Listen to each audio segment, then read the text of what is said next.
पहले वाले वीडियो में हमने आपको खरीफ, रबी और जायद की फसलें बताया था। खरीफ की फसल का जो सीज़न है वो जून टू अक्टूबर है, रबी नवंबर टू अप्रैल है और जायद किसकी अप्रैल और जून। ठीक है, इनके जो एग्जाम्पल दिए हैं, पैडी है, सोयाबीन है, मेजिन है, कॉटन है, पल्सेस हैं। ठीक है, इसके बाद रबी वाले में वीट, ग्रेन, पी, मस्टर्ड और जायद वाले में वाटर मेलन, मेलन, पम्पकिन। तो हमने आपको रबी, खरीफ और जायद बता दी थी। इसके बाद है इंक्रीजिंग क्रॉप आइल्ड, यानी क्रॉप का जो फसल है उसका जो उत्पादन है वो कैसे बढ़ाया जा सकता है। उसके लिए है वैरायटी इम्प्रूवमेंट। पहले हमें वैरायटी बढ़ानी पड़ेगी, प्रोडक्शन इम्प्रूवमेंट और प्रोटेक्शन मैनेजमेंट। पहले वैरायटी इम्प्रूवमेंट में क्या है, सिलेक्टिव ब्रीडिंग। हमें जब भी फसल उत्पादन करें उससे पहले बीज का सिलेक्शन बहुत ज़रूरी रहता है, इन्वायरमेंट के हिसाब से, सॉइल के हिसाब से। ठीक है, इसके बाद है हाइब्रिडाइजेशन। बीज इस तरीके के हों जो एनवायरनमेंट के अनुसार हो जाएं, तो वो इस तरीके के बीज बनाए जाते हैं, वो कहलाते हैं हाइब्रिडाइजेशन। फिर है जेनेटिक मैनिपुलेशन। तो कुछ तरीके से ब्रीडिंग में बीजों में इस तरीके का जेनेटिक चेंजिंग कर दिया जाता है कि वो ज़्यादा से ज़्यादा हमें जो हमारे विटामिन हैं, मिनरल्स हैं, है ना, जो न्यूट्रिएंट हैं उनकी हमें प्राप्त हो सके। इसके बाद है प्रोडक्शन ऑफ इम्प्रूवमेंट। इसके लिए है न्यूट्रिएंट मैनेजमेंट, यूज़ ऑफ मैन्यूरा है, यूज़ ऑफ फर्टिलाइज़र है। ये आ जाएगा न्यूट्रिएंट मैनेजमेंट में, क्योंकि इनके द्वारा फसल्स को न्यूट्रिशन मिलता है जिससे क्रॉप्स ज़्यादा अच्छी और इम्प्रूव कर देती है। इसके बाद है इरिगेशन मैनेजमेंट में है कि किस तरीके से हम खेतों को पानी सप्लाई करेंगे, है ना, जैसे सिंचाई कहते हैं वो आता है। इरिगेशन मैनेजमेंट में बेल्स हैं, कैनाल्स हैं, रिवर लिफ्ट सिस्टम है, टैंक है, इससे हम खेतों की सिंचाई कर सकते हैं, बोलते इरिगेशन मैनेजमेंट। ठीक, इसके बाद क्रॉपिंग पैटर्न कौन कौन से हो सकते हैं, मिक्सिंग क्रॉपिंग है, इंटर क्रॉपिंग है, क्रॉप रोटेशन है। मिक्सिंग क्रॉपिंग में एक या दो फसलें, वो दो या दो से अधिक फसलें एक ही खेत में मिक्स में लगा देते हैं।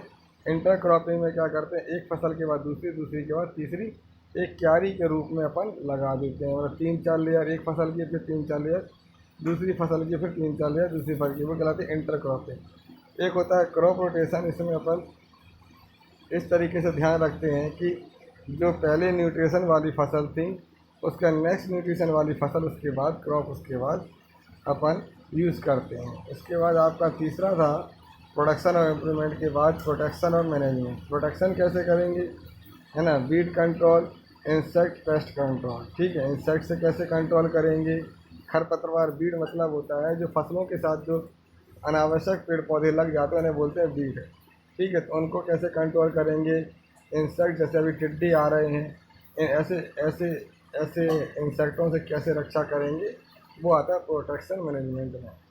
उसके बाद आपका क्रॉप वैरायटी इम्प्रूवमेंट, पहला आपने पढ़ा था, this strange try to find a crop variety which is superior to other varieties of the that crop. ठीक है ना, इसमें ये चीज़ ध्यान दी जाती है जो हमारी क्रॉप हो वो अदर वेराइटी से कैसी हो, सुपीरियर हो। कौन सी टेक्निक हम इसमें यूज कर सकते हैं, पहला selective breeding. It refer to a process in which only those plant are allowed to breed among themselves which have better and desirable characters. ठीक है, जो कैसी हो, बेटर हो, डिजरेबल हो, ऐसे करेक्टर वाले ब्रीडिंग को अपन यूज करेंगे। Hybridisation, it is a process of crossing between two genetically dissimilar plant, the hybridisation. ठीक है, जो एक दूसरे से समान नहीं है उनका बीच में इंटरक्रॉपिंग करेंगे और एक नई तरीके की अपन सीड उत्पन्न करेंगे। इंटर वेरिएटल, जैसे बिटवीन टू डिफरेंट वेराइटीज़ कहलाएंगी intervarietal. Interspecies specific, between two different species के बीच जो हम कराएंगे, ना सेम जीन पर टू स्पीसीज, है ना, between two different species of the same gene, एक ही जीन के लिए दो तरीके के अपन स्पीसीज लेंगे। फिर इंटर जेनिक, यानी बिटवीन डिफरेंट जनरा, जिनका जनरा ही दूसरा है, जो नई बिल्कुल अलग वेराइटी उनका। The progeny production as a result of hybridization is called hybrid hybrid plant usually have better character than their parents. जो हाइब्रिड प्लांट होते हैं, जो दो प्लांटों के मिलने से बनते हैं, है ना, दो प्लांटों के उनमें क्वालिटी होती है, इसलिए वो अपने पेरेंट्स से क्या होते हैं, बेटर होते हैं। Introduction of foreign gene, genetic manipulation. With the help of biotechnology, it is now possible to introduce a gene of one organism into another organism. जो आजकल की जो टेक्नोलॉजी है उसके द्वारा हम एक दूसरी फसल के जीन को एक अदर बिल्कुल नए तरीके की फसल के जीन में भी प्रवेश करा सकते हैं, जिससे हम एक नए उन्नत किस्म के सीड जो हैं, वैरायटी के सीड प्राप्त कर सकते हैं। This introduction causes genetic transformation, इसे कहते हैं जीन्स ट्रांसफॉर्मेशन या genetic transformation and result in the formation of improve variety. इससे क्या होता है, सीड की जो वैरायटी है, क्रॉप की जो वैरायटी है, वो इम्प्रूव हो जाती है। देखिए, जो इम्प्रूवमेंट कर रहे हैं वैरायटी से, उसके क्या क्या एम है। पहला, हायर हाइट, यानी जो क्रॉप प्रोडक्शन है वो क्या बढ़ जाए, है ना, इसकी जो क्वालिटी है वो बढ़ जाए, न्यूट्रिशन है वो बढ़ जाए, इम्प्रूव क्वालिटी, इसकी क्वालिटी बढ़ जाए। The development of resistance of biotic and abiotic factors, जो बायोटिक हैं यानी जो इंसेक्ट हैं उनके द्वारा, है ना, नेमेटोडस के प्रति उनकी जो इम्यूनिटी है वो बढ़ जाए, है ना, रेसिस्टेंस पावर बढ़ जाए। और जो जो फ्लूड होते हैं, विंड चलती हैं, है ना, जो एबायोटिक कहलाएंगे, इनसे भी क्या हो, जो वाटर लोइंग है ना, तो फ्लूड होता है, ठीक है ना, इनसे क्या हो, फसलों की क्या हो, प्रोडक्शन हो सके, ऐसी फसलें भी बनाई जा सकती हैं। To change reduce maturity duration, इसके बाद हम जो इसका जेनेटिक ट्रांसफॉर्मेशन किया था, है ना, जो जेनेटिक ट्रांसफॉर्मेशन करा था उसके द्वारा हम ऐसे प्लांट या ऐसे सीड तैयार कर सकते हैं जिनका मैच्योरिटी ड्यूरेशन क्या हो, कम कर दिया जाए। जैसे मान लीजिए कोई क्रॉप 4 मंथ में तैयार होती है या 5 मंथ में, तो वो 2 या 2.5 मंथ में क्या लगे, कंप्लीट होने लगे, तो जो टाइम पीरियड होगा वो कम होगा, जो एक्सपेंसिव होगा वो लेस हो जाएगा, है ना, जिससे हम 1 ईयर्स में ही 3 या 4 जो क्रॉप्स हैं वो हाइड कर सकते हैं, प्राप्त कर सकते हैं। क्या है, जो अबाउट जो 70% ऑफ इंडियन पॉपुलेशन है एंगेज इन एग्रीकल्चर, यानी एग्रीकल्चर में आज भी हमारी 70% जनसंख्या क्या है, निर्भर करती है। But most of the farmer हैं पुअर रिसोर्सेज, फिर भी वो पुअर हैं क्योंकि जो इम्प्रूवमेंट है, क्रॉप का जो प्रोडक्शन है वो उतना ज़्यादा नहीं है कि वो अपना खर्चा निकाल सकें। इसलिए आज नई उन्नत जो टेक्नोलॉजी है उनका यूज़ करके, बेटर क्रॉपिंग और कॉस्टलियर मॉडर्न टेक्नोलॉजी का यूज़ करके हम फार्मर और old and traditional practice the crop yield remaining lower, ठीक। So input purchasing power to do modern tools and techniques of farmers directly determine the cropping system and production practice, ठीक है। तो जो हम आधुनिक न्यू टेक्नोलॉजी हैं उनके tools का, है ना, उनकी तकनीकीज का यूज़ करके हम क्रॉप प्रोडक्शन क्या इम्प्रूव कर सकते हैं।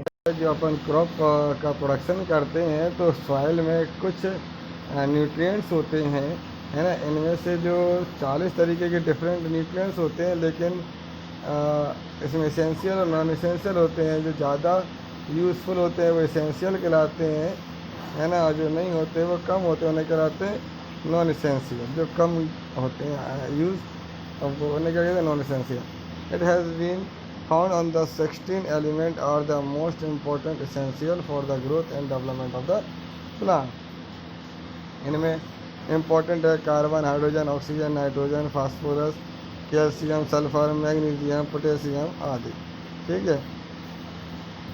कॉपर भी है, मोलिब्डेनम भी है। ऐसे जो 17 है वो नेसेसरी हैं, 17 में से भी 6 है जो बहुत ज़्यादा ज़रूरत होती है, ना कहते हैं मैक्रो न्यूट्रिएंट, और 7 ऐसे हैं जिनकी कम आवश्यकता होती है, लेस है, स्मॉल अमाउंट के नेसेसरी होते हैं, तो वो कहलाते हैं माइक्रो न्यूट्रिएंट, ठीक है। इसके बाद आपको ये चार्ट दिया गया है, nutrient from air, carbon, oxygen, nutrient for water, hydrogen, oxygen, nutrients from soil से जो मैक्रो न्यूट्रिएंट है, नाइट्रोजन है, फास्फोरस है, पोटेशियम है, कैल्शियम है, सल्फर है और मैग्नीशियम है। इसके बाद माइक्रो न्यूट्रिशंस में आयरन है, मैग्नीज है, जिंक है, ब्रोन है, कॉपर है, मोलिब्डेनम है, क्लोरीन है, ठीक। इसका आता है manures. Manures contain an small amount of minerals nutrients but they have a very large amount of the organic matter. ठीक है, ह्यूमस। ठीक, जो मैन्यूर हैं इनमें जो कम मात्रा में न्यूट्रिएंट होते हैं, लेकिन फिर भी ये बहुत ज़्यादा मात्रा में यूज की जाती है। So they are the rich source of organic compounds of the soil. Manure are very useful improve soil fertile. Manure are the prepared from animal extract and plant waste.